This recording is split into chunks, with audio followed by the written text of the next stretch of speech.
Essa é a segunda parte da nossa aula de hoje, onde eu vou mostrar para vocês como é que... Deixa eu tentar aumentar aqui a imagem. Vamos lá. Multiplicação intracelular de vírus, tá em inglês e português, né?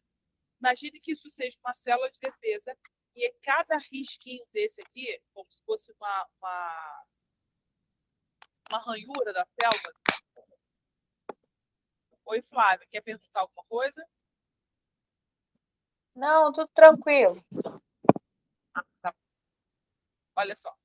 Existem vírus que podem entrar na célula e existem vírus que não podem entrar na célula.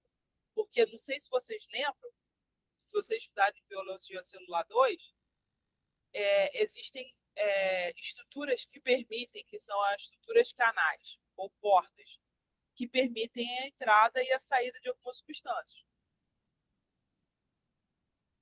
Só que só entra e sai mediante a produção de alguns estímulos. Não entra assim, obrigado. Então, o MHC é como se fosse uma porta, um filtro, que identifica se aquela micróbio ou qualquer outra partícula pode entrar ou não. Na célula TCD8, lembra? MHC está assim, expressão na membrana celular de autoantígenos, ou antígenos que mimetizam autoantígenos. Doença autoimune, diabetes mellitus tipo 1. Já aqui, ó, nesse primeiro quadrante, desse primeiro quadrante do lado esquerdo,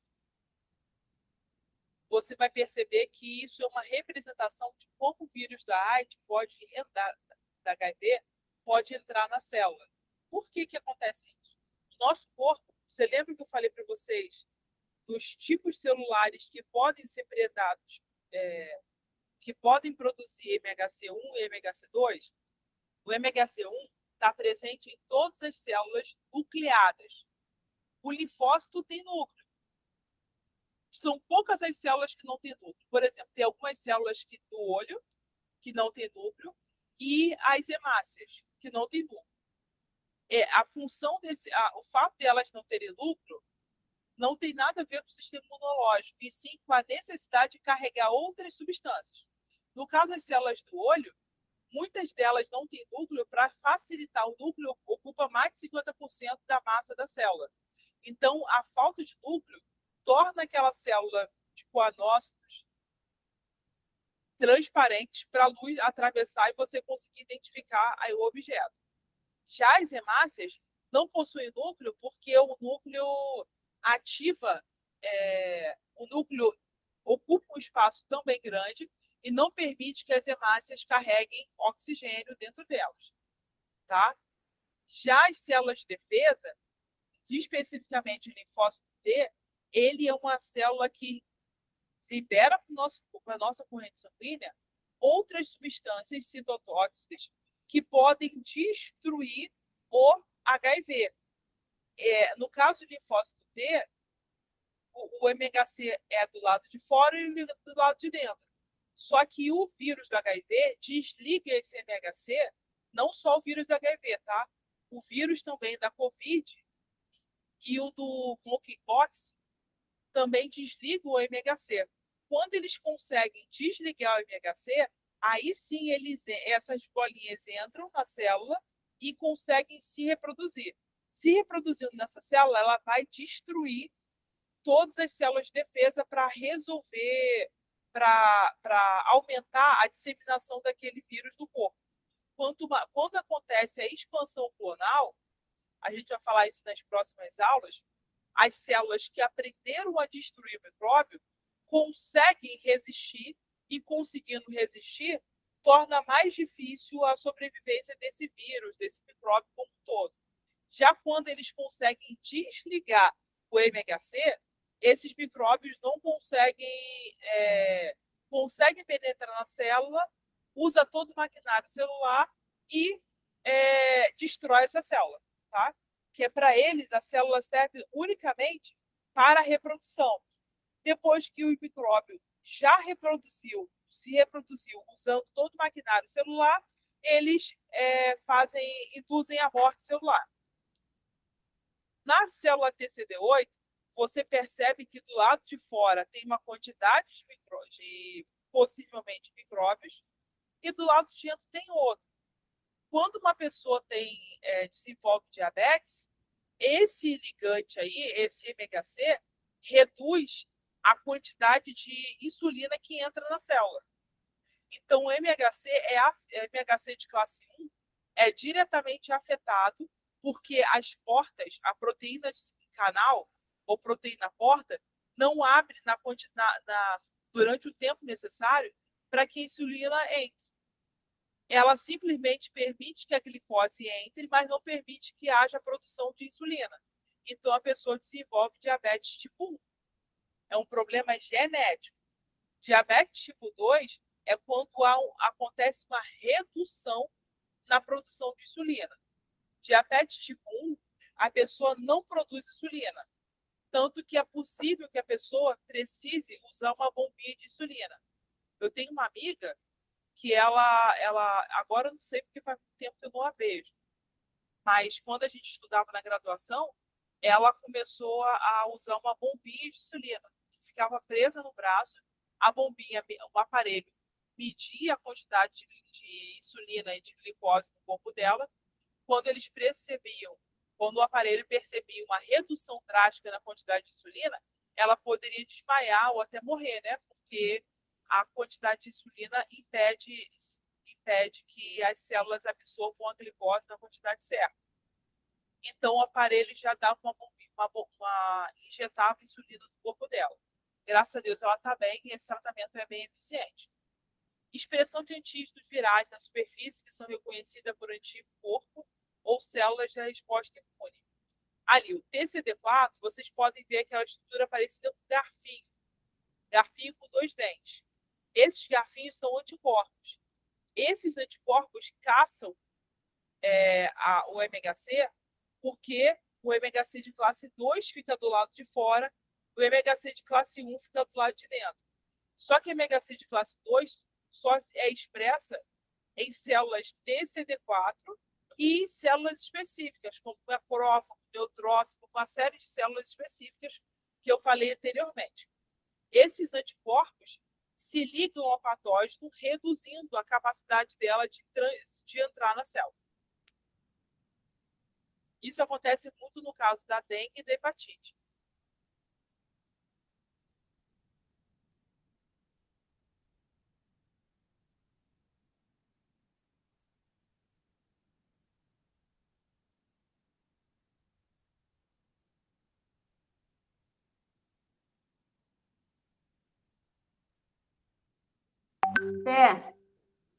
Sumiu o som. Ah, desculpa, porque o computador travou aqui. Eu estou só tentando minimizar as coisas para poder voltar, porque eu não consegui voltar para a aula. Deixa eu fechar essa página e vou abrir outra. Eu estou tentando achar a pergunta da AD1. Eu não sei, uma aluna me enviou, mas eu não sei onde eu botei. Me enviou pelo WhatsApp, mas eu não sei onde eu botei. Deixa eu tentar achar aqui uma coisa que eu sei que vai que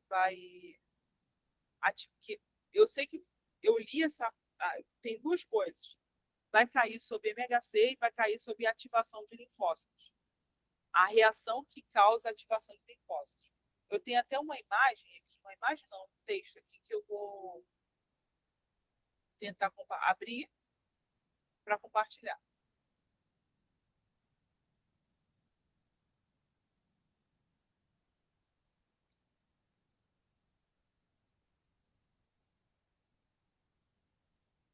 Você tem alguma dúvida? Quer que eu fale sobre algum tema que você tem dificuldade? Não, até agora tá tranquilo. Não sei se da agora para frente vai dar zica, mas até então tá tranquilo, tá? Tá, eu botei para vocês lá no grupo um arquivo, capítulo ativação de linfócitos do ABAS.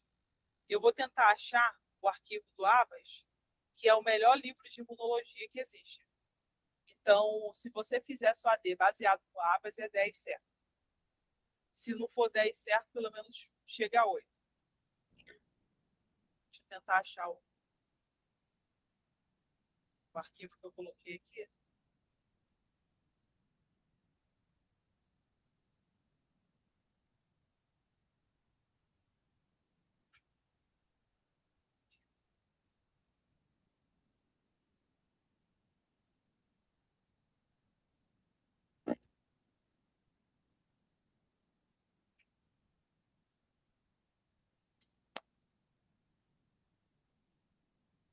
Só um pouquinho que eu já vou abrir o arquivo.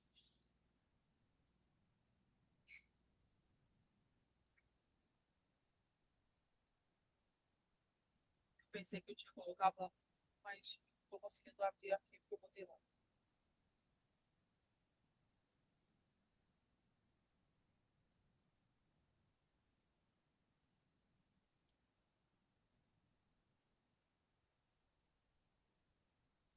Já estou abrindo.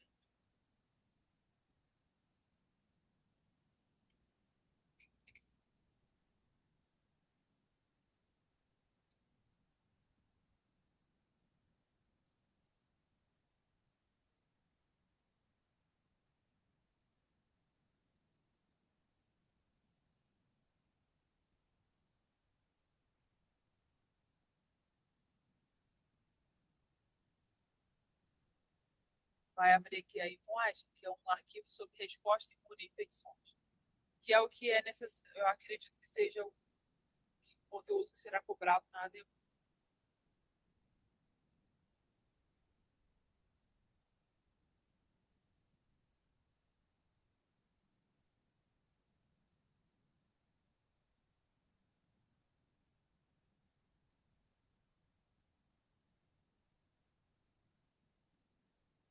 Ah, tá. Isso aqui é só uma que eu ia ver, era só um artigo.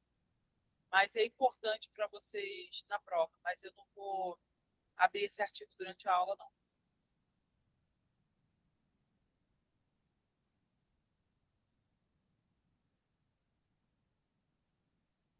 Vou tentar abrir aqui outro arquivo que eu tenho algumas imagens.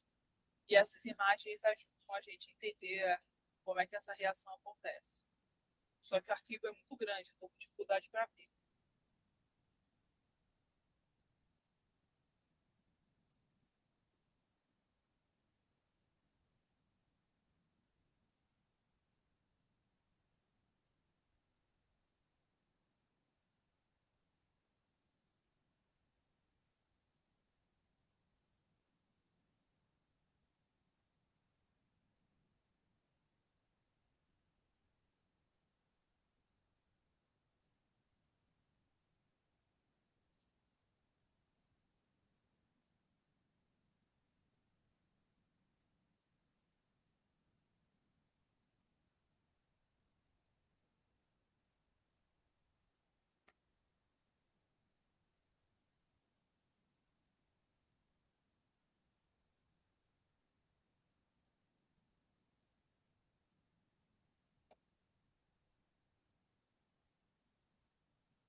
Acho que já achei.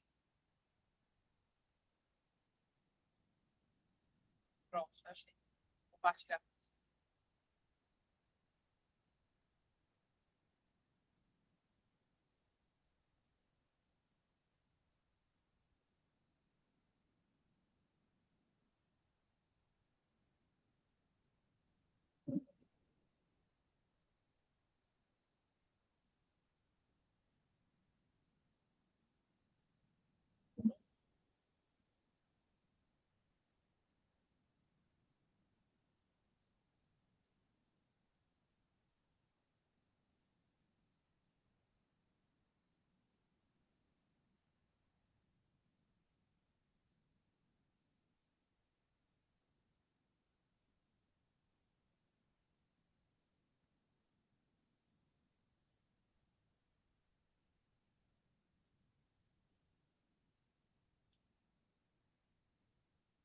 Deixa eu ver se está aparecendo a tela. Ah, apareceu. Só aumentar um pouquinho para facilitar na visualização.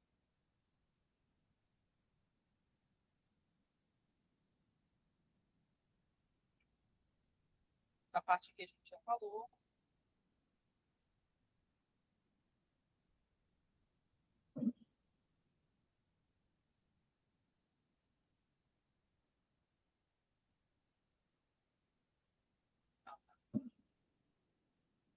Células que conectam os sistemas imune inato e adaptativo.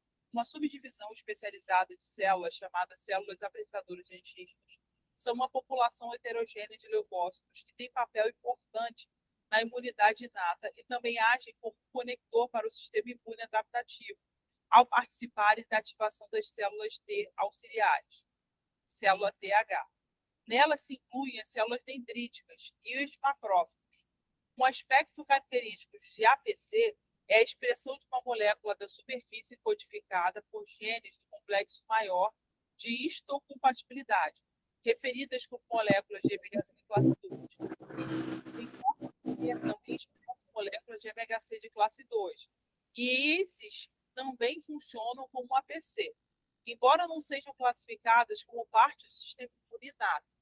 Além disso, algumas outras células podem expressar moléculas de MHC de classe 2 e podem funcionar como APC, células epiteliais do timo.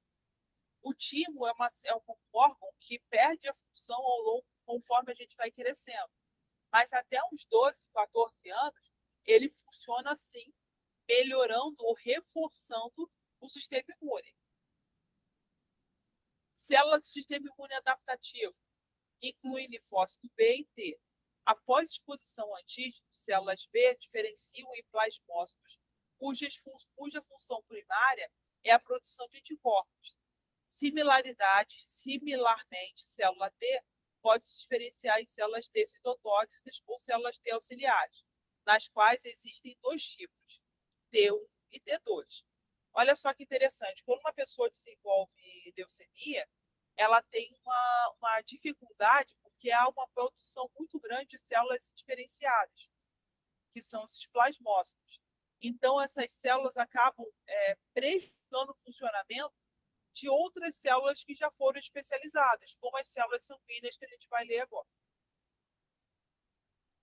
O nosso sistema imune ele tem que estar bem ativado para que possa perceber esse aumento desacelerado de células imunes, células desses plasmócitos, que eles vão prejudicar o funcionamento e a condução de nutrientes pelas células específicas do sangue.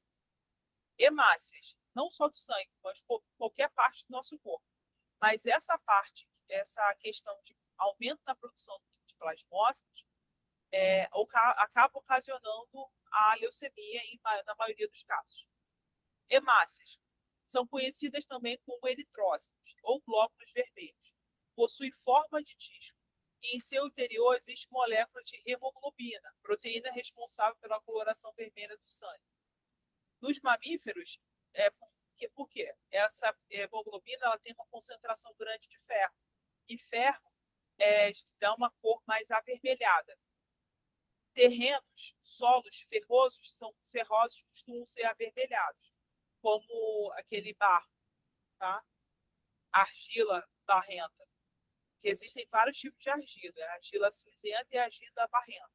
A argila barrenta é rica em ferro, tanto que algumas mulheres, quando estão grávidas, acabam tendo desejo de comer tijolo. Tinha uma vizinha da minha avó que ela gostava de furar a parede e comer tijolo. Aí, depois que eu entrei na faculdade, eu achava que era algum transtorno neurológico, alguma coisa do tipo, quando ela estava grávida, né? Depois que eu entrei na faculdade, comecei a estudar imuno, bioquímica, essas coisas, é que eu fui entender que, na verdade, o corpo não age de forma inconsciente. Então, ele sabe que aquele tijolo é rico em ferro. Então, por isso que ele induz a mulher a ir lá e comer o tijolo, para poder aumentar a produção de ferro. Hoje em dia, isso foi há 60 anos atrás. Mas hoje as mulheres já tomam ácido fólico, já tomam ferro, já tomam uma série de vitaminas para evitar esse tipo de reação extrema. Leucócitos, também chamados de glóbulos brancos, possuem forma esférica e são nucleados. A função mais importante é defender o organismo contra micro-organismos ou substâncias estranhas. Podem ser classificados em dois tipos: granulares, que apresentam granulações no citoplasma, neutrófilos, eosinófilos e basófilos. e agranulares, que não apresentam granulações dos citoplasmas, monócitos, linfócitos B e T. Granulares. Granulares são células que têm um monte de pontinho. Esse pontinho aumenta a ação antimicrobicida dessa célula. Se você olhar a foto do neutrófilo, eosinófilo, basófilo, você vai ver um monte de pontinhos que são grânulos que elas têm dentro delas. Neutrófilos possuem forma esférica e núcleo trilobado. O núcleo é dividido em 3 pedaços. São responsáveis pela fagocitose de bactérias e corpos estranhos. No caso, como o neutrófilo e leucócito possuem núcleo, elas também possuem MHC de classe 1, tá? Eosinófilo e basófilo também.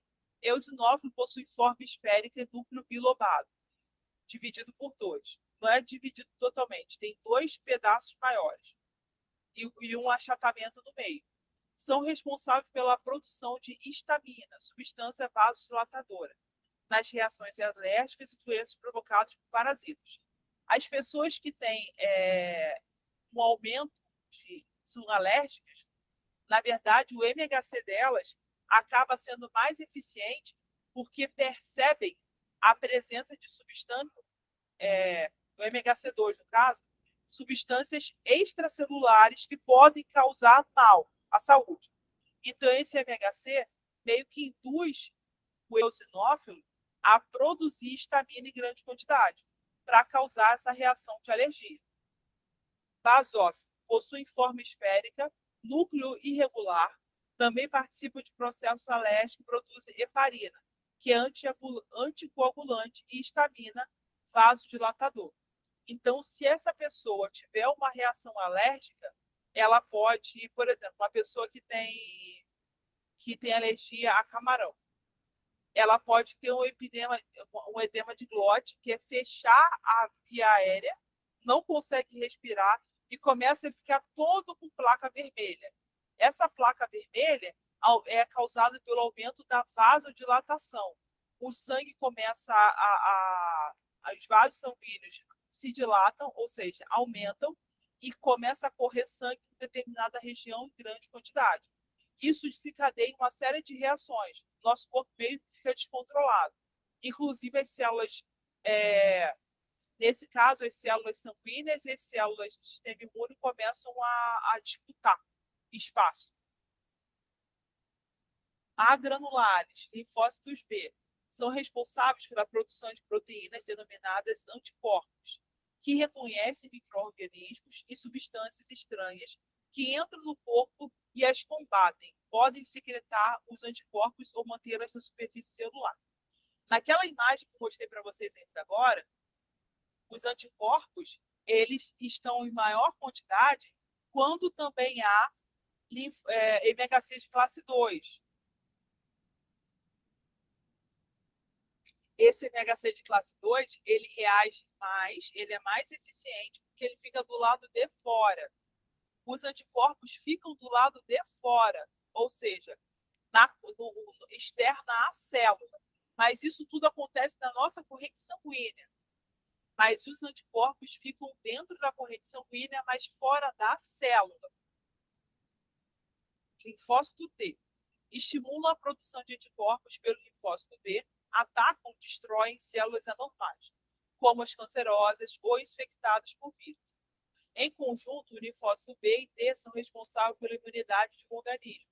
Possui forma esférica com núcleo esférico também. O linfócito T ele é ativado principalmente quando quer destruir vírus. No caso, o MHC do linfócito T, ele é MHC1.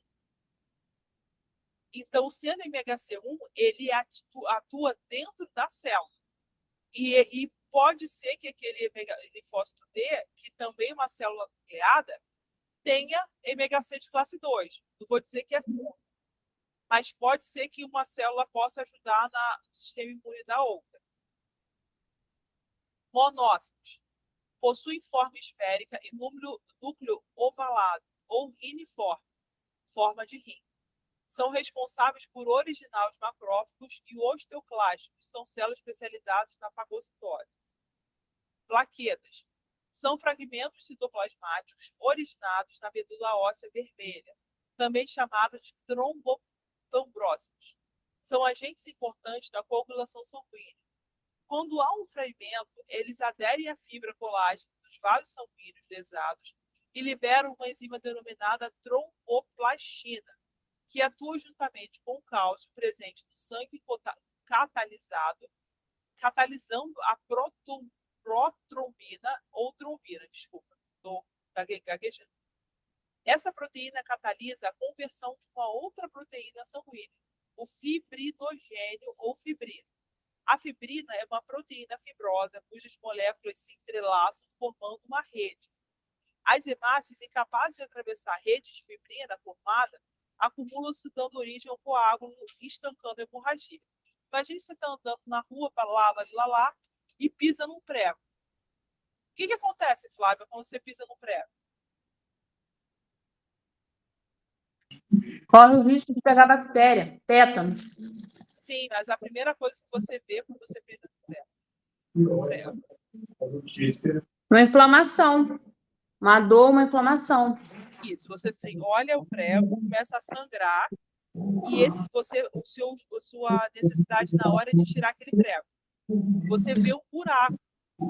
Só que quando o seu corpo tem uma quantidade de plaquetas adequadas, ele começa a aumentar a produção de plaquetas, protombina, tromboblastos, fibrogênio, para criar uma rede que impeça o sangue de sair. Quanto maior a perda sanguínea, maior a perda de nutrientes necessários para o corpo funcionar. Então, o nosso corpo, primeiro, ele tenta estancar aquele sangue, ele faz uma parede, vamos dizer assim, temporária, para impedir que o sangue saia, para que as células de defesa possam atuar naquele local. Imagine se o buraco ficar aberto e começar a entrar e sair bactéria. Aí não vai dar para o corpo dar conta de destruir as substâncias nocivas. E também, quando o buraco é grande, a gente tem que tampar. Para quê? Para artificialmente você proteger o nosso corpo de perda de nutrientes ou perda de sangue. Quando uma pessoa tem alguma doença que reduz a quantidade de plaquetas, ela também tem dificuldade de cicatrização, porque a produção de todas essas fibrinas, trombinas, é reduzida nessa pessoa. Então, ela perde muito sangue.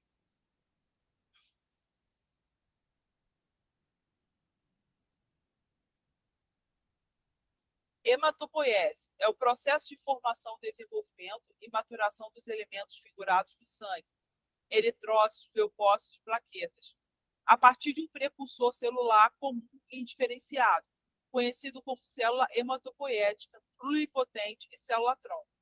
As células-tronco, que no adulto encontram-se na medula óssea, são responsáveis por formar todas as células e derivados celulares que circulam no nosso sangue. Célula-tronco é uma célula que não foi na escola ainda, ela não aprendeu a profissão que ela tem que seguir, entendeu? Depois que ela vai para a escola, ou seja, depois que ela entra no nosso corpo e começa o processo de maturação, começa o processo de aprendizagem do que ela deve ou não fazer, é que ela aprende qual órgão que ela vai atuar, em qual órgão ela vai se desenvolver. A célula pluripotente, isso é célula pluripotente. Tem células que a gente chama de todipotente. A célula todipotente ela só é possível em vegetais. Cada célula animal ela tem uma especialização.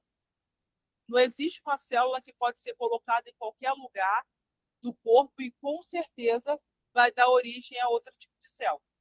Por isso que o tratamento com células-tronco embrionárias é muito complicado, porque você pode pegar uma célula dali, de alguma parte do embrião, e gerar um osso na sua coluna.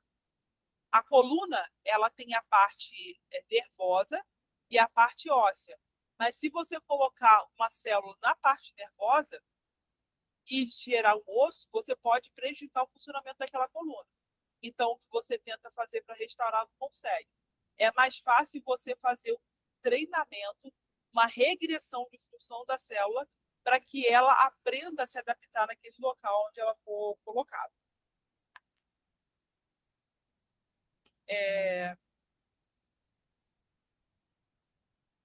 hematopoiese. Olha só que interessante.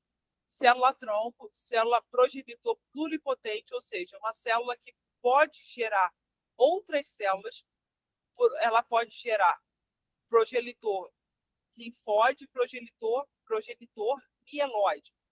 Mieloide vai dar origem à célula vermelha. Linfóide, célula branca, tá? Essa célula branca pode gerar linfócito T e linfócito B. Esse progenitor mieloide, ele pode formar, além do eritrócito, pode formar monócito, neutrófilo, eosinófilo, basófilo e plaquetas. Para a matéria que a gente começou a estudar, que eu acho que vocês vão precisar entender, eu vou parar o conteúdo aí. Eu vou tentar achar a AD1 e colocá-la no grupo. E na próxima quarta-feira, quem assistir essa aula já vai entender bem melhor como se aplica o conceito que eu de MHC classe 1, maturação de linfócito T e B e por que ele deve ser maturado. Tá bom? Se você tiver alguma dúvida, Flávia, me fala e coloca lá no outro privado, se você achar melhor, que eu vou tentar resolver suas dúvidas, tá bom?